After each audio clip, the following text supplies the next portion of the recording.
souviens-tu, toi, de ces beaux Noëls d'antan, là? Quand on allait réveillonner chez nos grands-parents. Hey, écoute, nous, là, du côté paternel, là, il était 12, fait que ça te faisait toute qu'une gang, hein? Puis moi, là, je me souviens, entre autres, ma grand-mère avait toujours des gros bols de bonbons, là. Tu sais, les bonbons rayés, toutes sortes de couleurs, les bonbons durs, là. Puis des caramels enveloppés. Elle avait aussi tout le temps, là, 2, 3, 4 bonbonnières de chocolat, dont, entre autres, les fameux chocolats aux cerises. Et que quand t'en prenais un, t'étais boosté pour le restant du party. Non, non, c'est vraiment des beaux souvenirs.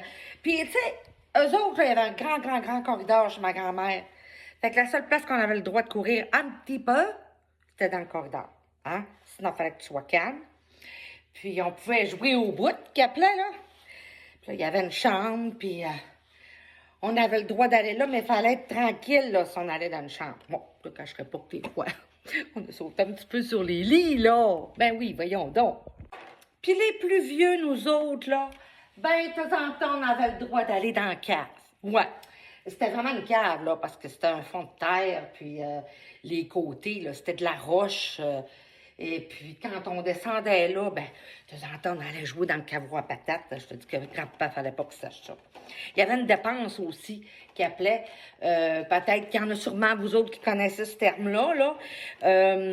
Mais c'était annexé comme à la cuisine de la maison. Ma grand-mère mettait toute la bouffe là. Et puis, écoute, rentrer là, là, c'était presque un privilège. Mais si on rentrait là sans permission, on ressortait aussi vite qu'on était rentré. Oui, oui. Puis là, il arrivait les tantes, hein? Les matantes puis les mononcles. On les appelait comme ça, les matantes. C'était les tantes de mon père. Et puis, elles étaient tellement gentilles. Sauf que, il y avait les becs à pincettes. Là, on y passait toute la gang. Tous les petits-enfants passaient au bec à pincettes. Tu sais, je sais pas si tu as connu ça, là. Mais t'es pas belle! Mais t'as bien grandi! Oh, tu sais, c'était le fun, petite. Toi, là, tu sais, ton père était là, ta mère, puis c'était écrit, tu fermes ta boîte, tu dis pas un mot, puis tu souris, puis tu réponds à ma tante, hein?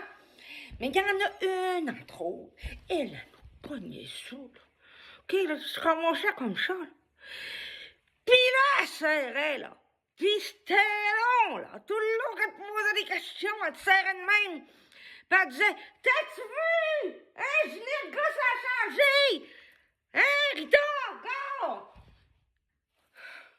Comme moi, face. On voulait mourir. On voulait mourir. Ah, c'était épouvantable. Puis tu sais, aujourd'hui, il n'y a pas un ado qui endurerait ça, là. Mais nous autres aussi, on l'était ados. On n'avait pas le droit de dire un mot, hein? Fallait rester poli. Il y a une fois, par exemple, je pense que c'est lui qui nous a sauvés. Un de mes cousins, il s'est fâché. Moi, il devait avoir 14-15 ans, puis il est arrivé pour le pogner, puis il a dit « Touche-moi pas! » Oh, juste qu'on haïssait ça. Après ça, on allait s'enfermer dans une chambre entre cousins et cousines, puis on se checkait les joues, là, tu sais, puis on disait « Mais ça se peut-tu si tu t'aimais, hein? » Mais on pouvait pas rouspéter. Non, non, non, non, non. Hey, dans ce temps-là, le rouspéter, ce n'était pas permis. Voyons donc, si tu rouspétais, là, t'avais le droit à te faire pogner bras assis à côté de papa, sur une chaise pour le restant de la veillée, là. Oui, oui, oui, puis il y avait les yeux aussi malins que Dumbledore. Je te jure que t'avais pas le goût de rouspéter. Fait que tu te disais, ben, laisse faire ma tante, puis après ça, ça va passer. Mais coudonc, c'était de même. Le mot rouspéter, là, il existait pas. Puis là, ben, quand on était fatigué, là, ben, on n'était pas fatigué. Non, non, non, non, non, non, non. On n'était pas fatigués, là, nous autres, là. Il n'y avait pas question de pleurer parce qu'on était fatigués et on était tannés. Mais non! Nos parents, là, ils jouaient aux cartes jusqu'aux petites heures du matin. Fait que c'était écrit, va te coucher à quelque part, là, puis on partira quand on va partir. Je veux pas t'entendre. Fait qu'on s'en allait, hein? Les plus grands avec les plus petits. Puis on se faisait, là, un petit lit à travers les manteaux. Ouais, mais Moses qu'on était bien endormis dans les manteaux, là. Ça sentait la boucane, mon ami. Il y avait de la boucane partout dans la maison. Qu'est-ce que tu veux qu'on fasse? Il y avait autant de cendriers que de personnes, j'ai bien l'impression. et que ça fumait. Mais c'était comme ça. Puis savez-vous quoi?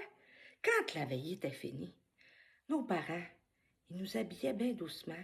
Ils nous pognaient, nous pitchaient en arrière sur le siège du char. Puis bien souvent, ma mère, elle prenait le plus petit, puis elle le mettait sur ses genoux. Puis on était partis pour la maison. Peu importe, on avait beau avoir 15-20 minutes de char à faire. C'était pas grave. Et nous voilà partis. C'était vraiment dans le temps. Bonne journée.